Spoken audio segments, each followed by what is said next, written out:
அன்பர்களே, நண்பர்களே, உங்கள் பாலுவின் இனிய காலை வணக்கம்.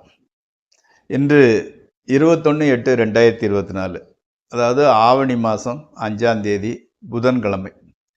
துதியை திதி 5-7 வரையில். அதே மாதிரி பூரட்டாதி நட்சத்திரம். சந்திராஷ்டமம் அப்போ கடகராசிக்காரங்களுக்கு, அதாவது 7-12 வரை இரவு.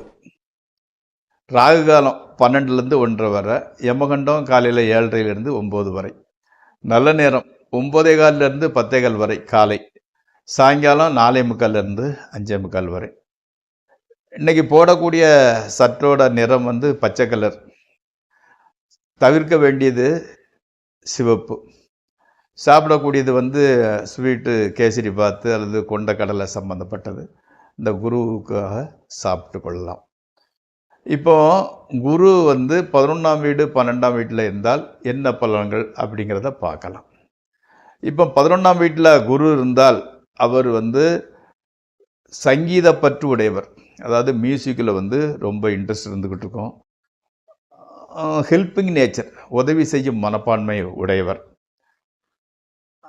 அதாவது பிறருடைய உதவி இவருக்கு வந்து கொண்டே இருக்கும். மற்றவங்க இவருக்கு ஓடி ஓடி ஹெல்ப் பண்ணுவாங்க. அநேக நண்பர்கள், அந்த ஃப்ரெண்ட்ஸு சர்க்கிள் ரொம்ப ரொம்ப ஜாஸ்தியாக இருந்து கொண்டிருக்கும். அதிகார சக்தி உடையவர், பவரில் உள்ளவங்களோட ஃப்ரெண்ட்ஷிப் வச்சுருப்பவர். இறக்க சிந்தனை அவருக்கு இருந்துக்கிட்டு இருக்கும். அதே மாதிரி சகோதரர்களினால் நன்மை உண்டு இவருக்கு. இது 11ஆம் வீட்டில் குரு இருக்கிறதுனால உண்டான பலன்கள். 12ஆம் வீட்டில் குரு இருந்தால் குரூர சித்தம் உடையவர். கொஞ்சம் சேடிஸ்ட் மாதிரி பிஹேவ் பண்ணிக்கிடுவார். பாவ காரியங்களை கொஞ்சம் கூட கூச்சப்படாமல் யோசிக்காமல் செய்யக்கூடியவர். புத்திர பாக்கியம் கம்மி தான். நடத்தையில் கொஞ்சம் கெட்ட நடத்தை உடையவர். துரதிர்ஷ்டம் அவரை துரத்திக்கிட்டே இருக்கிறது. செலவாளி. அதே மாதிரி 12ல் குரு ரொம்ப ஸ்ட்ராங்காக சொந்த வீடு உச்ச வீடாக இருந்து சனி 10 கூடையவன் இவர்களோட சம்மதத்தை பெற்றால் வாழ்க்கையின் பிற்பகுதியில் அக்கிரமம் அட்டகாசம் பண்ணிட்டு திடீரென துறவியாகி மாறி கடவுளின் அருளை பெறுவார். ஃபார் எக்ஸாம்பிள் வால்மீகி மாதிரின்னு வச்சுக்கோங்களேன். அப்போது அக்கிரமம் பண்ணிட்டு சடனாக வாழ்க்கையை வெறுத்து கடவுள் மீது பக்தி கொண்டு துறவி மாதிரி வந்துடுவார். இது அந்த கிரகத்தினோட அமைப்பு. இப்பொழுது நாம் ராசிபலன் நிகழ்ச்சிக்குள் செல்வோம். நண்பர்களே, இந்த ராசிபலன் நிகழ்ச்சி உங்களுக்கு பயன்படுமாயின் சப்ஸ்கிரைப் செய்யவும், நண்பர்களுடன் பகிர்ந்து கொள்ளவும். வாருங்கள் நிகழ்ச்சிக்குள் செல்வோம். முதலில் மேசராசி. தேவையில்லாத செலவு பணத்தட்டுப்பாடு ஏற்பட வாய்ப்பு இருக்கிறது.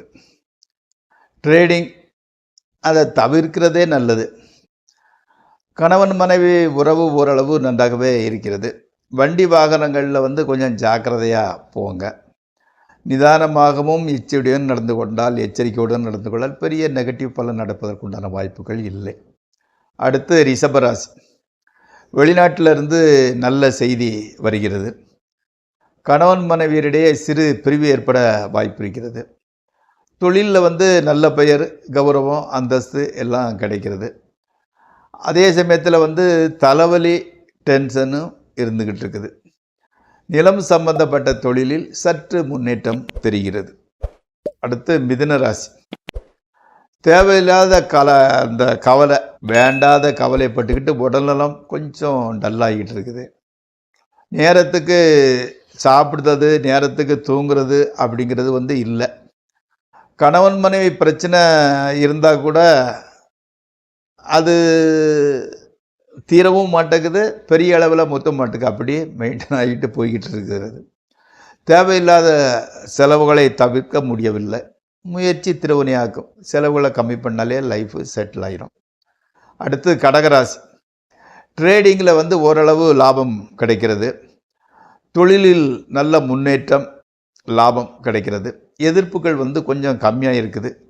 புதிய வாகனம், துணிமணி, நகை எல்லாம் சேருது உங்களுக்கு. கணவன் மனைவி உறவு கூட நன்றாகவே இருக்கிறது. அடுத்து சிம்மராசி.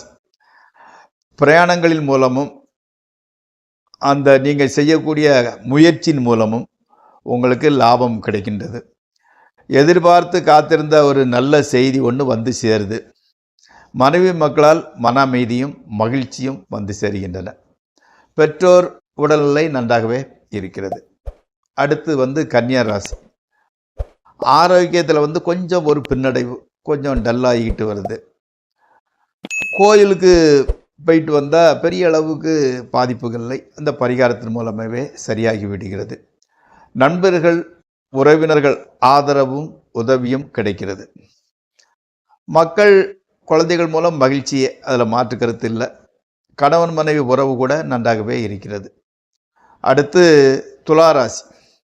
வீண் சச்சரவுகளில் இறங்காது மனதை தளரவிடாமல் இருந்து கொண்டு தெய்வ வழிபாடு, தெய்வ பக்தி கவனம் செலுத்துங்கள், நல்லது. அதாவது கவனத்தை வேறு வழியில் செலவழிக்க வேண்டாம். ஒன்று உங்களோட வேலை கடவுள் பக்தியிலேயே செலுத்துங்கள். மனைவி மக்கள் மூலம் ஓரளவு மகிழ்ச்சியே நிலவுகிறது. பணத்தட்டுப்பாடு கொஞ்சம் ஜாஸ்தியாக தான் இருந்துக்கிட்டு இருக்கு. பட் எல்லாம் கடவுளோட அதனால எல்லாத்தையும் சரி பண்ணி விடுவீர்கள். அடுத்து விருச்சிக ராசி. மக்களுக்கு கெட்ட நண்பர்களோட சகவாசம் உண்டாகிறது. அதுதான் உங்களுக்கு ரொம்ப மன அமைதி கிடைக்கிறது.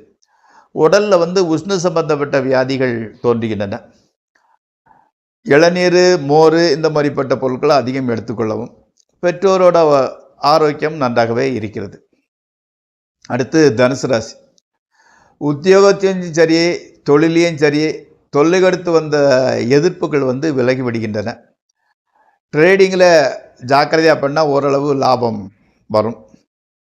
பெற்றோரோட ஹெல்த்து, அதாவது உடல்நிலை ஆரோக்கியம் நன்றாகவே இருக்கிறது. கணவன் மனைவி உறவு மகிழ்ச்சி அளிப்பதாக இருக்கிறது. அடுத்து மகரம். வீண் பிடிவாதம், முன்கோபம் அவற்றை தவிர்த்து விடுங்கள். பூர்வீக சொத்தில் பிரச்சனை இருந்தால் அதை பேச்சுவார்த்தை மூலமாக செட்டில்மெண்ட் பண்ணிக்கோங்க. சுற்றத்தினர் மத்தியில் கெட்ட பெயர் ஏற்பட வாய்ப்பு இருந்துகிட்டு இருக்கிறது. மனைவியின் மூலம் மன உற்சாகம் கிடைக்கிறது. அடுத்து கும்பராசி. வீடு நிலம் மூலம் மனசில் ஒரு அமைதியின்மை உண்டாகிறது. எலக்ட்ரிக்கல் சிவில் சம்பந்தப்பட்ட ரிப்பேர் வேலைகள் வருகின்றன. சுற்றத்தினர் நண்பர்கள் இவங்களால் பிரச்சனை வர்றதுனால எச்சரிக்கையாகவே நடந்து கொள்ளுங்கள். உஷ்ண சம்பந்தப்பட்ட வியாதிகள் தொல்லை கொடுக்கின்றன. அடுத்து மீனராசி. வீடு வாகன யோகம் நல்லா இருந்துக்கிட்டு இருக்குது. ரேடியை தவிர்த்து. குழந்தை இல்லாதவர்களுக்கு குழந்தை பாக்கியம் தள்ளி போகிறது. குழந்தை இருப்பவர்களுக்கு குழந்தையினால் மருத்துவ செலவு நிறைய உண்டாகிறது. மனசுக்கு பிடிச்ச நபரை பிரிய வேண்டிய ஒரு சூழ்நிலை உருவாகிறது. தேவையான அளவில் பணம் ரொட்டேஷன் ஆகுது. மாணவர்களுக்கு படிப்பில் ஆர்வம் இன்ட்ரெஸ்ட் கொஞ்சம் கம்மியாகிட்டு இருந்துக்கிட்டு இருக்குது. நண்பர்களே, இத்துடன் ராசிபலன் நிகழ்ச்சி முடிவடைகிறது. நாளை மீண்டும் சந்திப்போம். உங்கள் பால்.